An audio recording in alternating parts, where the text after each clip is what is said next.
Hi, this is Belinda from Belinda's Book Nook, and I'm here to do video number 2 of Belinda's 2022 TBR Cart. We're going to do the second shelf. A lot of 2s here, okay? 2022 second shelf. We didn't run, and now I'm going to do the second one. And let's just get started. Let's start off with some classics, okay? So I have, let's see if I can get these out. I have this one, which I've talked to you guys about numerous times, by J. California Cooper, and it's called Family. I've been collecting her books, and I think I own 3 to 4 of them, and I've not read one. I know that I'm going to enjoy them. Unfortunately, Miss Cooper is no longer with us, so it's a very small selection, and I'd love to be able to read all of her books, but highly recommended. And I definitely want to get to them. So I've been slowly kind of collecting them, but not reading them. Even slower, we should say. Even slower reading them. But I do want to change that and at least read one this year. And it might just spur me to read them all. So we'll see. So this is the first one that I'm going to read by her. I don't know if anybody has read her and you have a recommendation of which one you think would be a good first one. Let me know. And maybe it's one of the ones that I own, and I can start with that one first. But I do have, I think the other one is Homemade Love, and what's the other? I don't know if they list them in here. Homemade Love. I thought I had another one, and I'm not placing the name for the other one. But at least of this one, Family and Homemade Love, which would you read first? If you've read it, let me know. I'll swap it out. That will be only an equal swap. It's the same author, okay? So, I'm being very good. I'm not going to take things out of here. This one I bought last year or the year before. And I think it was Marina that had mentioned this book. And then I saw it also, I think that I saw it on BookTube, and it's a captivating cover. And I was like, well, you know what? I'm going to read it because I have not read this author, and I'm going to butcher the name.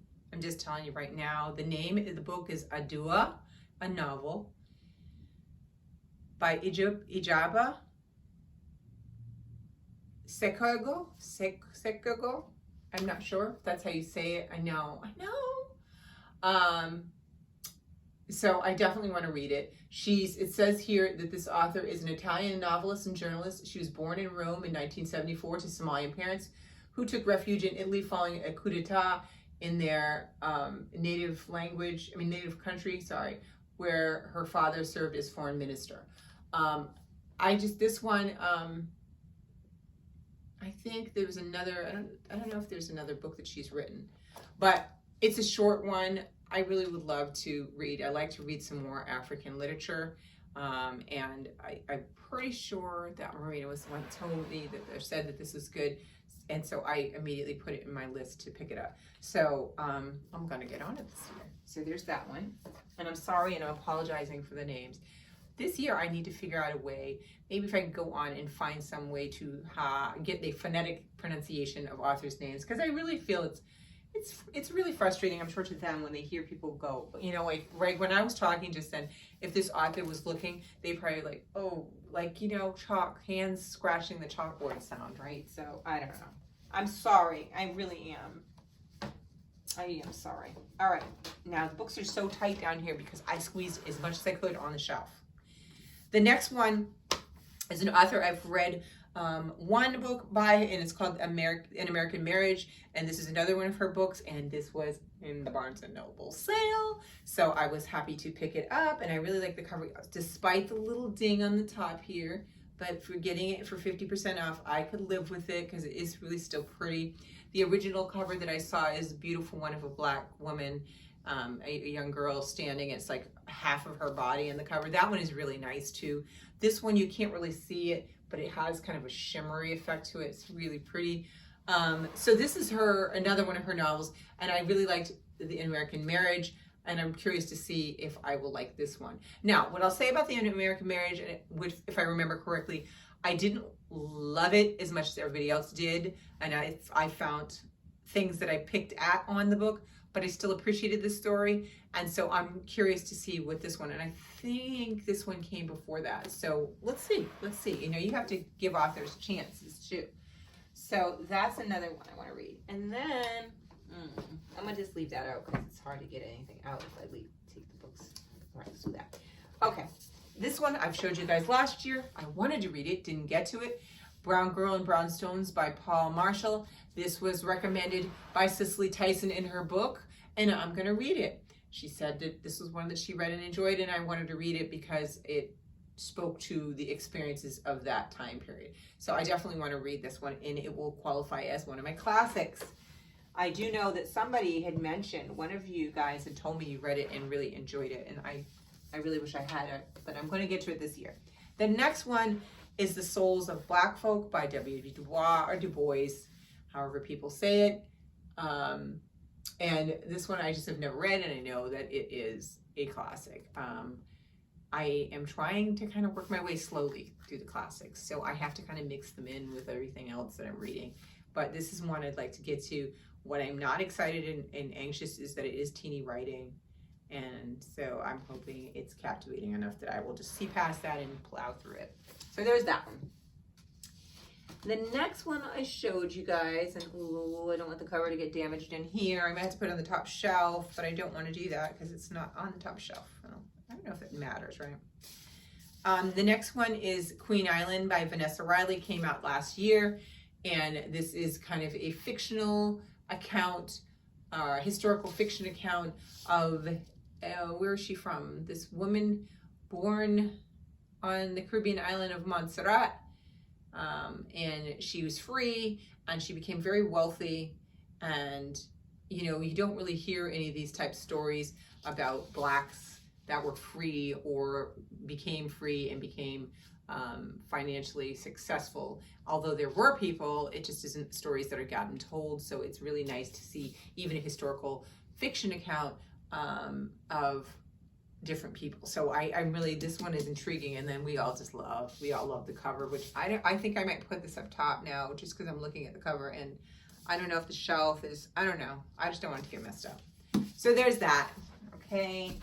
Next one, you guys saw this one when I got it because I pre-ordered it and I got it with a signed copy, and I really want to read it because I loved The Warmth of Other Suns. It's Isabel Wilkerson's The Origins of Our Discontent. Definitely gonna have to stretch this out to later in the year because I think 16, 19, and then reading this, I could be just, you know, on depression's doorstep. So I'm gonna get to this, but I don't know when this year, but I would like to get to this book and read it because it's just, it's a must read as well. Oops. And then the next one I want to read this on Women's History Month. It's A Black Woman's History of the United States. And I waited specifically. I saw these two authors, Dana Rami Berry and Callie Nicole Gross. I saw them on a virtual author talk and was like, I have to have this book. And I just really was captivated by their talk. And they said that they were coming out with a little bit of a revised version in a paperback. And so I literally waited months and months for this to come out in paperback so I could get this edition with the revised afterward. And so I'm so excited about reading this one. So this is definitely a Women's History Month book that I want to read. The next one, a lot of history coming up right in this little section. Another one that might need to go up top. Maybe the big one's going to go up top. I don't know. This one is 400 Souls, A Community History of African Americans from 1619 to 2019, edited by Ibram K. Kendi and Keisha N. Blaine. Wow, is that like, oh, it's supposed to look like that. Okay, sorry. It's got all of these people in here in the back are the contributors to this book. I got it this past year, last year, and I want to read it. Again, like Cast, I have to spread these books apart, but I also think the beauty is that there will be overlap. I'm already listening to or reading overlap in 1619 that I read in How the Story is Told, that I read last year. And it's really, really neat. Like when they're talking about the Whitney plantation, I was like, oh my God, this is so fresh in my head from reading that other book. So I like when there's overlap and you kind of get information reinforced, and it also helps me remember. So yeah, I will spread them apart, but I will also cross-reference, each book, because I think that's really kind of a powerful way to kind of read more deeply. Now, the other one is Walden and Civil, Disobedience by Henry David Thoreau. Maybe this will be one that I would read during the, oh my God, I'm forgetting the name of the challenge where we read all the nature books. Oh my God, Natalie, can you hear me? Save me. This might be one I could read then. When I was looking at this the other day, I was thinking about, oh, this I could probably put into this challenge or this and this. So that will make it even easier for me to get them done, because they will also allow me to participate in some of the challenges. I have never read anything by him, and I'm very curious and intrigued. I love these editions. They're that suede-y, like look at floppy kind, tiny writing. So please let it be good, not dry. But I'm really in hopes that I'll try to get to this year.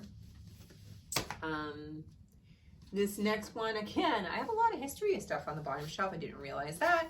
How Black Women, and this could also go into Women's History Month, How Black Women Broke Barriers, Won the Vote, and Insisted on Equality for All in its Vanguard by Martha S. Jones, updated with a new preface, and I love its paperback. I know it's great. The cover is stunning, and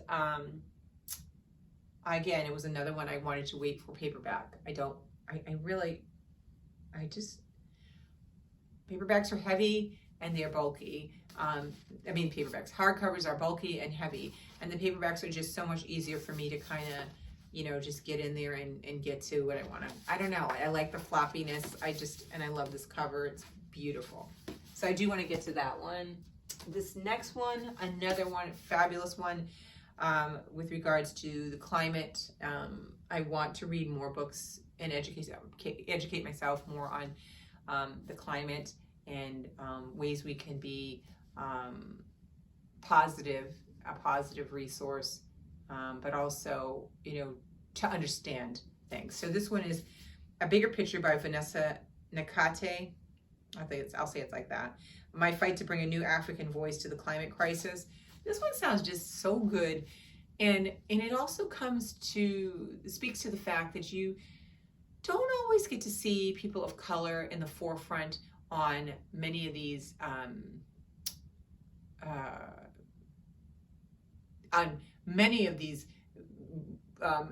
organizations when it comes to climate and nature.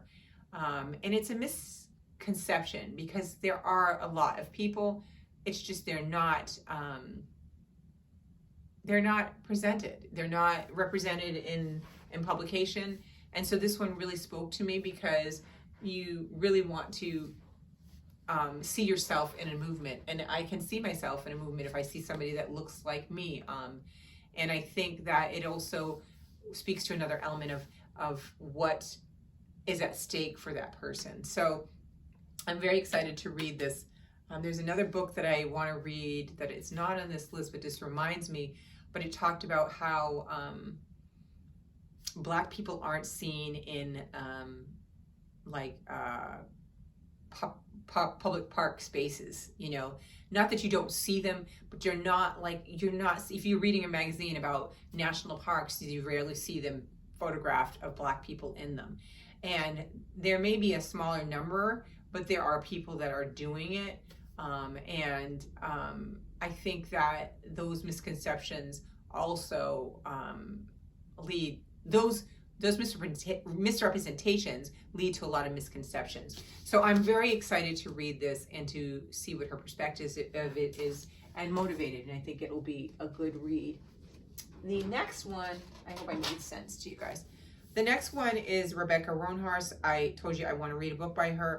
I really kind of want to read the other one that she wrote first, but this is the only one that I own right now. So there might be a swap. I think it's fair to have a swap of the same author, if I really did a swap. She wrote 2 other books. A Trail of Lightning, Storm of Locusts. And then she's now written some Star Wars. She's been pulled into the Star Wars Resistance stuff. But this one is a fantasy / sci-fi type book that I just, first of all, let's love the cover. Heard mixed reviews, want to read it for myself and see what I think. So this is one that's definitely there. And I do want to get to one of the other books that she had. It's nice to be able to read some native authors. This one I showed you guys before. This will probably go into March Mystery Madness. Wild Women in the Blues by Denny S. Bryce. I think it was a new release last year. Bought it, didn't read it, want to read it. I think it's set like in Chicago. Is it Chicago? Yep, in the 1920s. And it goes back and forth between 1925 and 2000. I'm sorry. Yeah, 1925 and 2015. So that should be interesting. And the very last book that I have on my bottom shelf for my 2022 TBR cart is The Fifth Season by N.K. Jemisin. I've never read anything by N.K. Jemisin. I feel like this would be the good one to start with. Let me know what your opinion is. What is the best one to start with? I own a couple of her books, but I thought this would be a good one and a good place to start. I want to see if it speaks to me. So we will find out. I mean, people that have read it have raved. So I'm hoping I'm going to be one of them. So that's it. That is all I have in my second shelf. I am going to probably put these back in here without damaging anybody.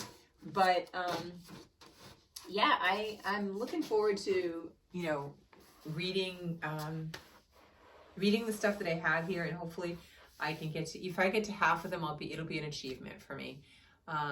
That's just how I'm going to look at it. I'm not going to, beat myself up if I don't finish them all.